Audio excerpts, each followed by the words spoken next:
Welcome to 30 Minutes with HR, your premier human resource show for employers and employees. Today, we are discussing strategic human resource management for organizational success. As you already know, 30 Minutes with HR is a partnership program between KUSI Consulting and the Association of African Universities. When we come back, we will introduce our special guest. So stay tuned. We'll be right back.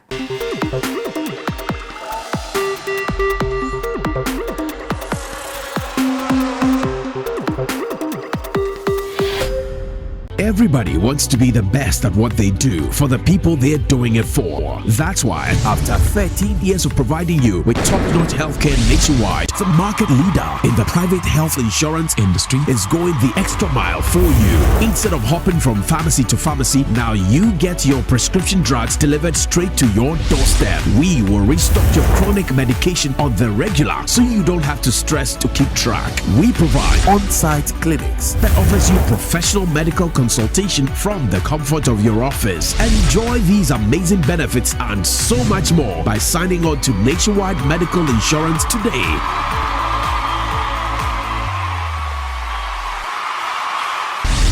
Call us on 0800-222-222 or email us at info@nationwidemh.com. Nationwide, we go the extra mile so you don't have to. Join the healthcare family. Welcome back to 30 Minutes with HR. Today we are discussing strategic human resource management for organizational success. And we are joined by Dr. Hazel Berrard Amuah. She is a seasoned human resource professional. She's an author and she's also a lecturer. So welcome to our set, Dr. Hazel. Thank you, Rita. Good to see you. Good to see you too. I'm so excited to have you here on our set today. Same. Excellent. Are you ready for today's discussion? Yes, I am. So, as we already know, I think the role of human resources has gone through a lot of transformation over the years. And initially, human resource, we were more, it was a function that was in the background, right? So we led from behind, advising line managers, giving advice to employees. But now, human resource has taken a more strategic, operational, and administrative role. So what we are discussing today is more about the strategic side of HR. So tell us a bit about the strategic side of HR. Thank you, Rita. So if you think about it, it's in two forms. Okay. Human resource management in one form and strategy in one form. So strategy across various functions is the same thing. Okay. Strategy for supply, for finance, for marketing, for commercial, for IT, name it, it's the same thing. Okay. So you apply the same thinking of how to plan, how to design, how to focus, how to project into the future in the capacity of a HR person.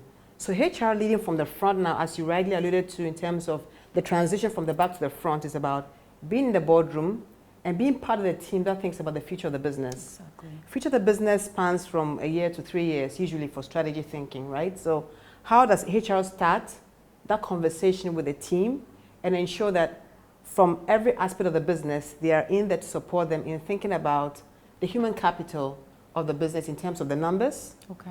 capability, and what development plans are required to make them able to deliver on the business plan. Business plans for companies range from profitability targets to winning share in the market, right? So how does HR contribute to that agenda in making sure that at any point in time across supply, marketing, commercial, IT, finance, legal, all the various functions, they are the right people in the right numbers, with the right thinking, the right behavior to deliver on the business plan. Secondly, HR will drive the culture of the company in terms of the ways of working. So what are the shifts that are required in terms of people behavior, people thinking, and how to collaborate and work interdependently to deliver on the business agenda. So in a nutshell, if you want to describe strategic human resource management, that's what it is. You're thinking human capital with the strategy behind it to make it work. Exactly. Exactly. I was actually, we were having a discussion at the office the other day regarding the role of human resource business partners, right? And I think that's why that role was actually created. Exactly. Because HR, you're not just there to be a face. It's more than just a department. You're actually there to help position the organization for Exactly. growth. So I like that you mentioned that. Human resource, our role is literally like, I look at HR as an organ within the body. So without your heart, without your brain, you don't really get to function, right? So HR cannot be successful, obviously, without working with other departments, right? So can you tell us a little bit about what other departments within an organization can HR position themselves with to be able to deliver on strategies and position the company for growth? I would say every department. So depending on the company you work for and how they're structured, the end-to-end processes would define the structure of the business in terms of the department, so every function. So HR has a role across all the various departments to work with. That's from side to side, all the functions from start to delivering of service or a good. And from a human capital perspective, hierarchically, from top to bottom, every employee, HR has to engage with them to be able to have the heart and the mind of the people, to be able to speak to them, collaborate with them, and then work to deliver on company objectives by engaging them behind the common vision of the company. Remember I said to you, the HR director, the HR head, sits in a strategy meeting with colleague execs who are leading the various business plannings. Exactly. So this HR director now takes that vision and begins to influence every member of the company through HR business partners who would work with them, through other centers of expertise when it comes to reward or capability or industrial relations, etc., to be able to ensure that everybody is really behind the same vision. So HR works with every department in the company. Now, outside the company also there's collaboration that's required. For example, the labor department, the unions. These are two critical parties or associations that we have to work with. Definitely. Plus other HR platforms to be abreast with current trends, speak to current situations, learn from others, and improve your ways of working in the company. So HR has a strategic role in making sure that there's collaboration within and without that company. It's interesting you mentioned unions because when I worked at the last company where I was actually HR director, we had about 7 unions and trades. And it was really important to manage those relationships effectively, right? Because the unions represent the employees. Absolutely. And you represent the employers, but then you also represent the employees. So I think having, are you pro-union or are you, can we talk about that? We can talk about unions. Yeah? Okay. It's interesting that I talk about unions on this show because when I was in my 3 previous jobs, I actually helped the company form a union. Wow. Reason being that the law talks about the fact that the employer should not prohibit the formation of a union or prohibit any individual from joining a union or prohibit the activities of a union. And so as an HR person, you can be an enabler to ensure the union is properly formed and compliant with the law and collaborates with the business as a business partner in delivering the company objectives. Once upon a time also I worked in a company where we actually got the union to help with job evaluation. Wow. It's a matter of partnering with them for them to understand. The union are important business partners of a company. Once they understand what's going on and they understand their role and their contribution, you can maximize whatever they get out of the union because they have a sense of pride and belonging for being in the company. That's why they fight positively to protect the workforce in order to foster their interests and make sure they deliver in their contribution towards the company. So unions are a positive society to work with in the company, a positive association to have amongst employees. It's how you just engage them. To deal with them. The key word is engaging them. Exactly. You know, once you engage them well, they're actually very fun to work with. Exactly. And I definitely agree with you 100% because I think a lot of organizations would cringe when they hear unions, but I actually don't think we have enough unions here, you know, especially because employees don't necessarily always know their rights, and it's the unions, you know, I think is their role to be able to make sure that the employees are treated fairly. So that's a great point. We like to believe that the role of human resource is just as vital as having an accounting department. You have someone there monitoring the in and outs of the finances. And I think HR's role, obviously, is to also monitor the people and make sure that they're productive, right? So how would you describe that in terms of is it as critical as having an accounting department within your organization? I dare say so. I'd say the finance department, the account department holds the purse, HR holds the people. People and purse, they both have to collaborate to get things happening. So they have equal importance in the organization. I think they're very vital. Nice. They go together. Yeah. Now, you know this is coming. So I'm not sure what you're talking about. okay, so Dr. Hazel is actually also HR director at Guinness Ghana. And you recently, I mean, you are doing amazing work, Thank you. you know, for Guinness Ghana. And recently I learned that you actually, you have made a significant change with some of the policies there. So would you, and I'm sure you know exactly which policy I'm talking about. I know. So can you tell us a little bit? I just want to know how easy or challenging it was for you to do that. Because I think when it comes to changing policies, it's not always very easy. And what departments did you work with to get that to happen? Okay, so it's a family policy, right? About Yes. maternity and paternity Yes. leave. And it gladdens my heart that I work in a company where these things are easier to manage. So in the UK, the law has been passed to have paternity leave and maternity leave extended. And Guinness Ghana Breweries belongs to Diageo, the Diageo Group, which is headquartered in the UK. So in London, they championed the change of policy to make sure that we have family policy modified to suit maternity and paternity needs of young parents or of parents who just had babies. So the whole idea was, if it's been done in the UK, it can be done in Ghana. Here. Exactly. And the easier route to have used was to round robin the executive, the board. So it was a matter of just presenting the proposal with the support of Above Market being headquartered in the UK to say we want to do this in Ghana. And we had the executive chairman of our board quickly approve it.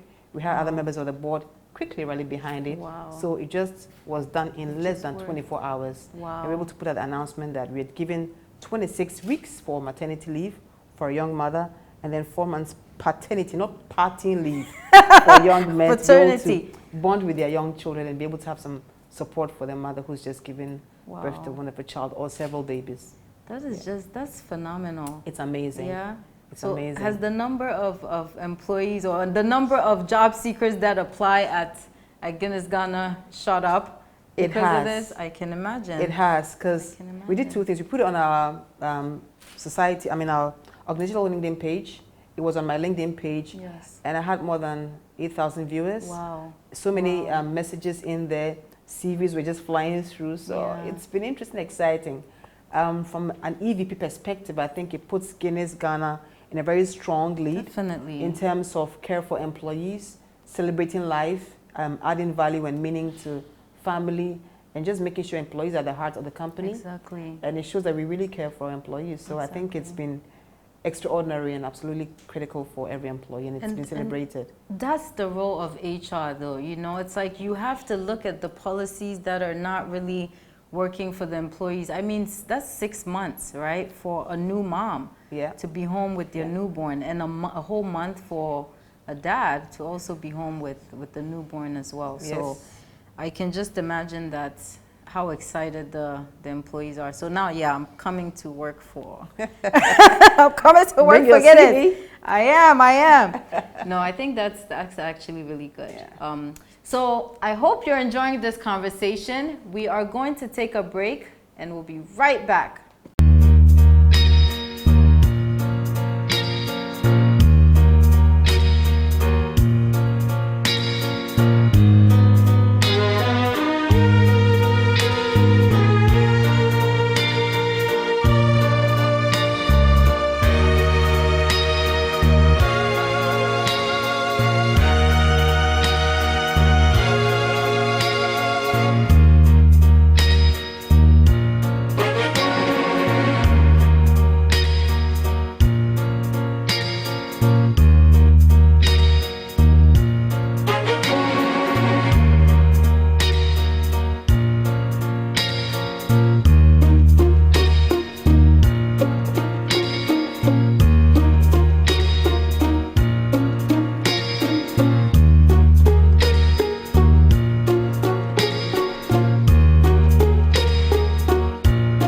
Treat yourself to a serene, plush, and unique experience. Check in at the AH Hotel, East Legon, where every stay is unique.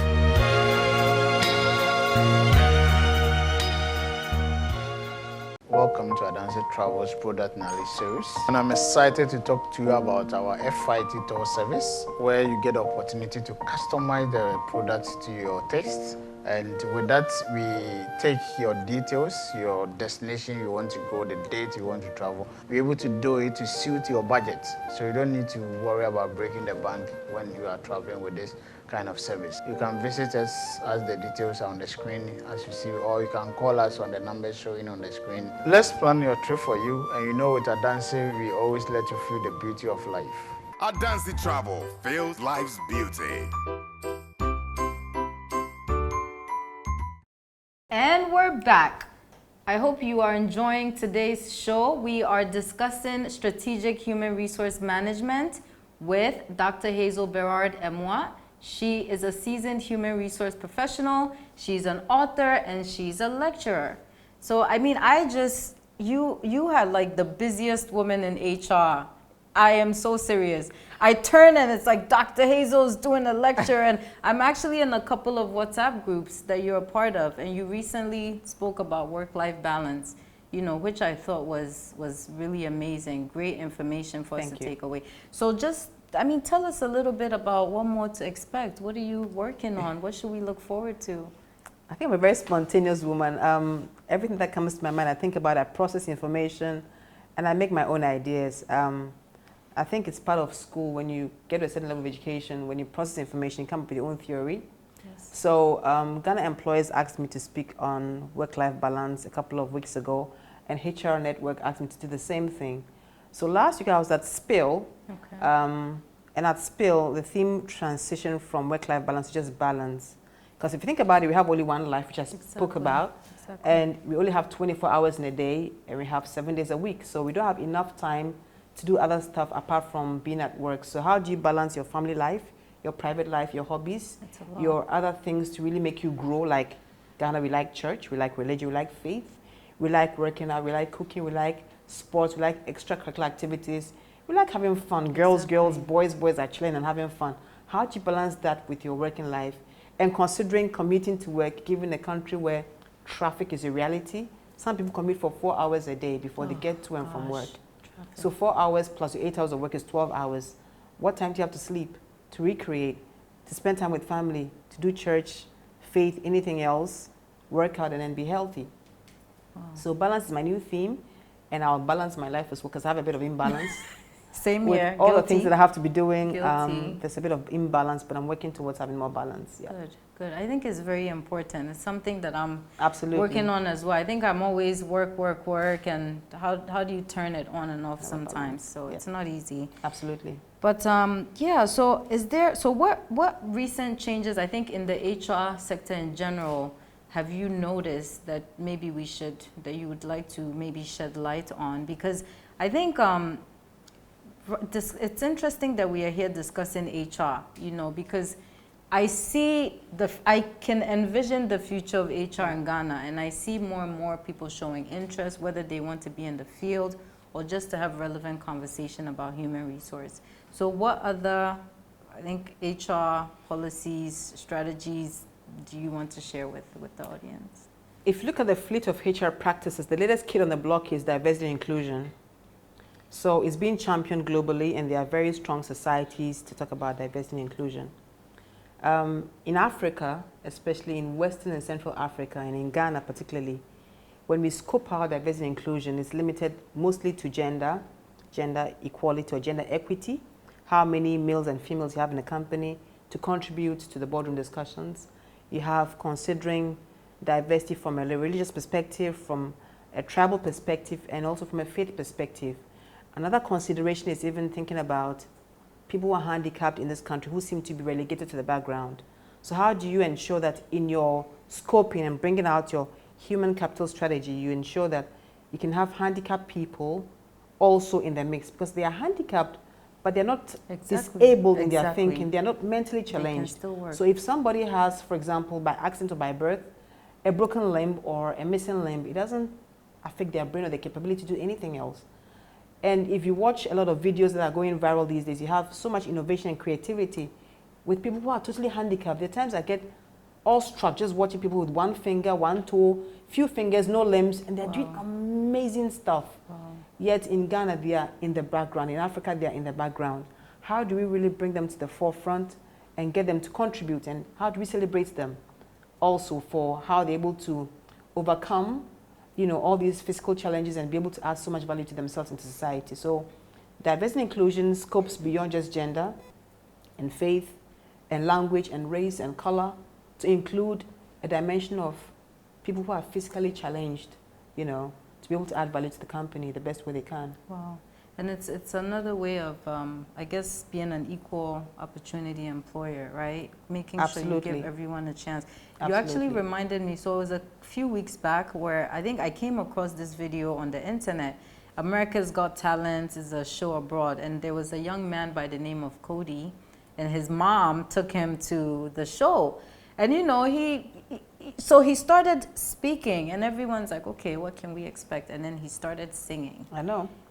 I'm sure you've seen that video because it went viral. And I just, like, you cannot watch that and get chills. And it just makes you think, oh my goodness, all this talent. You know, so we are all different in our own ways. But like you mentioned, I think we all have so much that we can bring to the table. And if employers open their minds, I think on the international front, it's probably more accepted than maybe here. Exactly. But hopefully that'll change.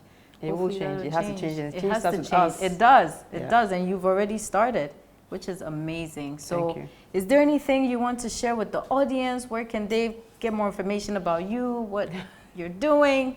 I'm sure they would love to know. So I'm on Facebook, I'm on LinkedIn. My Twitter and Instagram need a private manager, so that's where you just get your next job. So I have to revive my Instagram and my Twitter accounts, but I'm on Facebook very actively. I'm on LinkedIn. I think I'm in church every time. I'm all over the place. I'm in my kids' schools. I'm all over the place. So you can find me anywhere on these various platforms. Nice. And are there any jobs available now at your place of employment that maybe people should know about so they can apply? We like to give our viewers that opportunity. Send me a message in my inbox on LinkedIn and I'll tell you what's available. Well, you've heard it for yourself. So thank you so much for joining us for another episode. And thank you so much, Dr. Hazel, for being our special guest today. We were all really excited to meet with her and then to have this sit down. So thank you to our viewers for tuning in. And of course, we want to thank our sponsors, AH Hotel. We want to thank Nationwide Medical Insurance. And of course, we want to thank Adansi Travels. They actually transported us to here today to be able to have this this one-on-one interaction. So thank you again, and we will see you next week.